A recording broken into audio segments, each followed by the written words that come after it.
Steve Pritchard. They call him the Highlander, and he's got Highlander tattooed across his chest. He kind of looks like the guy on TV in the Highlander. Kind of that modified mohawk haircut. He's a kickboxer. He's the U.S. Junior Heavyweight Kickboxing Champion. And he has a reputation of being a quick starter and a quick finisher. Well, we know one thing just by looking at where those tattoos are. He's got a high threshold of pain. He looks like a bad guy. Now one you'd want to face in the boxing ring. That's Steve Pritchard out of Austin, Texas. 190 pounds. He's going to be taking on Ed Mitchell out of St. Louis, Missouri. 192 pounds. A 4-round fight. Each round will last about 2 minutes. These are gentlemen from Austin, Texas. He weighed in at 190 pounds. Ladies and gentlemen, the Highlander, Steve Pritchard.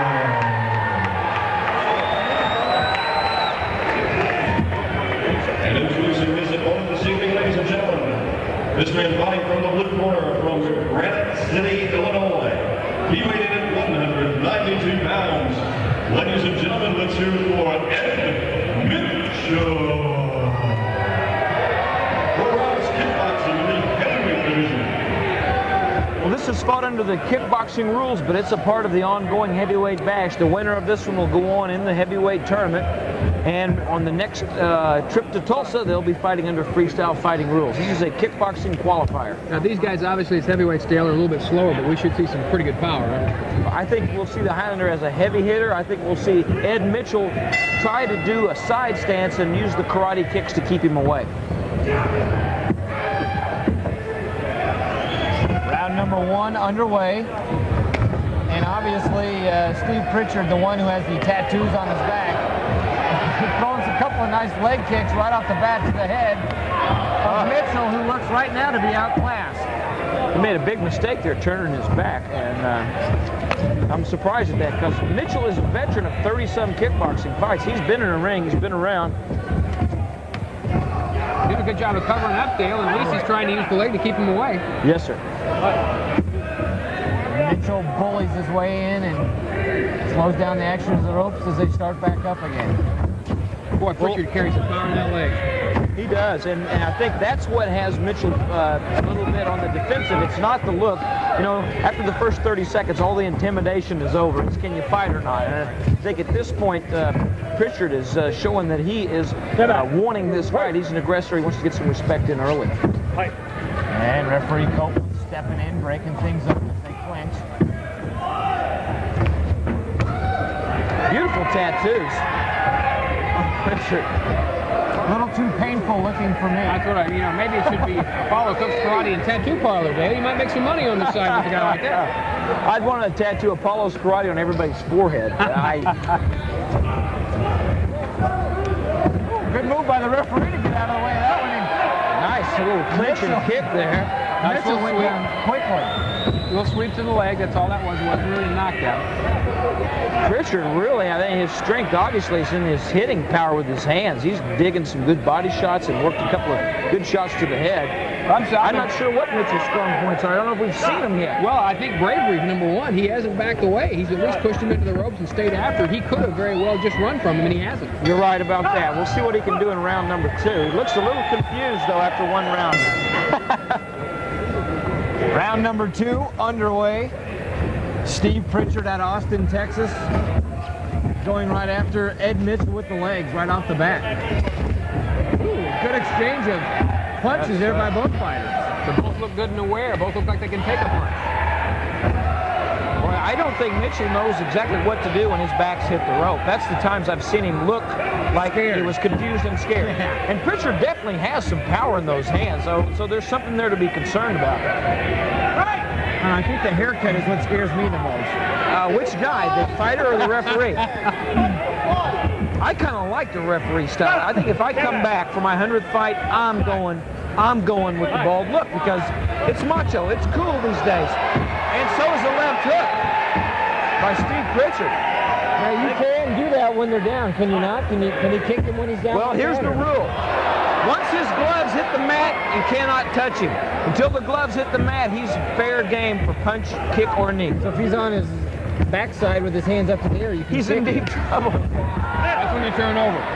That's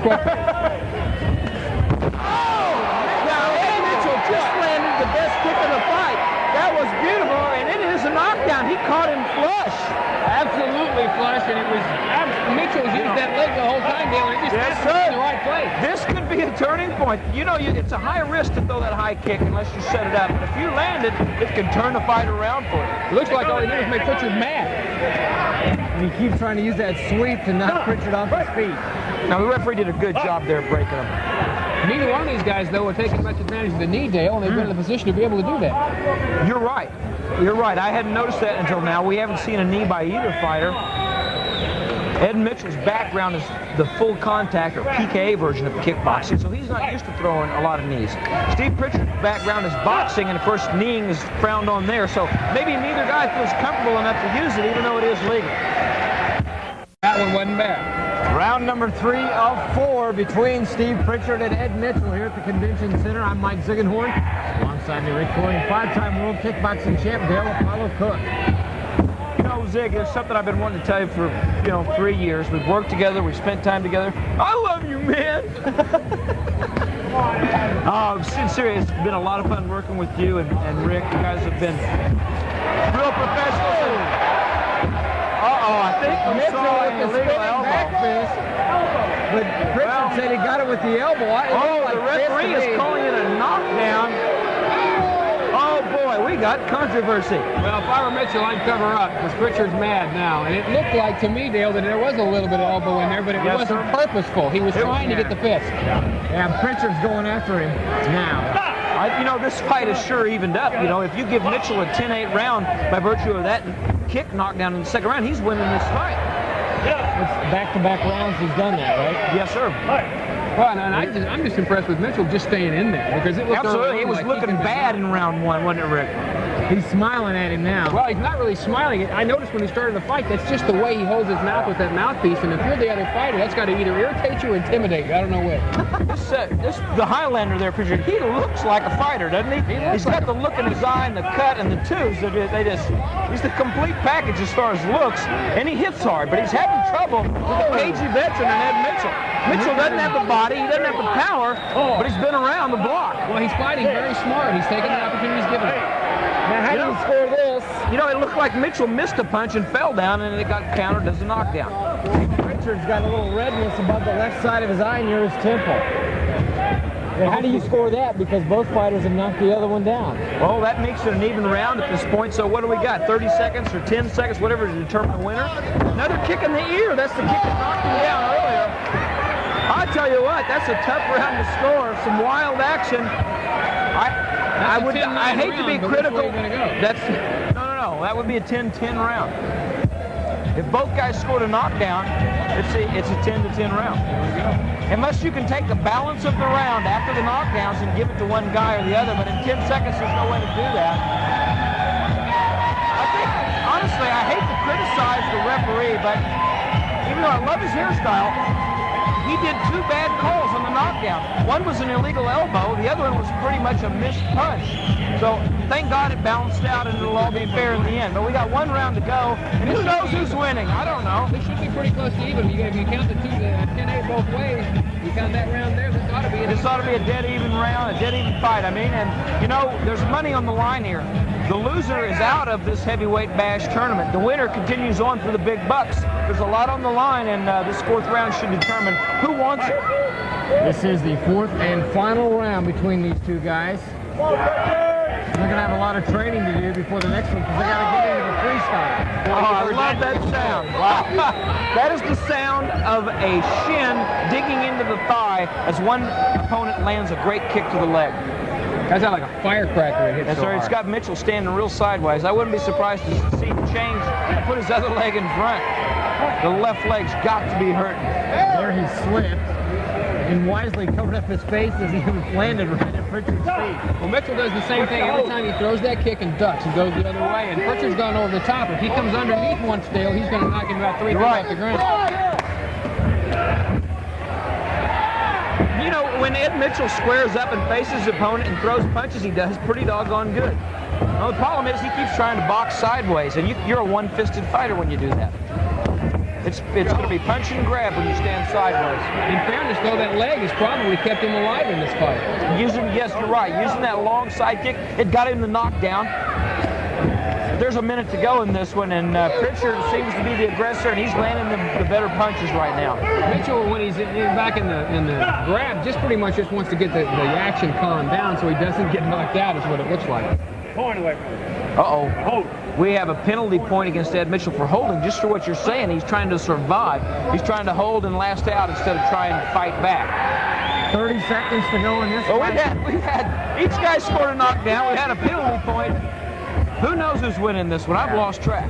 I don't have my abacus here. I think at one point you go to aggressor again, Dale. We talked about that before, and Pritchard has been the aggressor unless something changes drastically here in the last I would 30 agree seconds. with you on that. 10 seconds to go in this one. And it's going to be Pritchard or Mitchell. We'll find out from the judges right after this.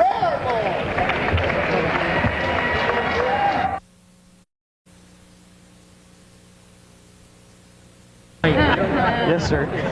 How many hours is it? 16? Ladies and gentlemen, let's hear it for two kickboxers. It's a long flight, man. It's a long flight. He's probably layovers and everything. He's probably looking at it. He's been awake about 36 hours. A unanimous decision from the red corner, the Highlander. Well, I got to say, I think the right guy won the decision there. He was the aggressor, and it was a good fight.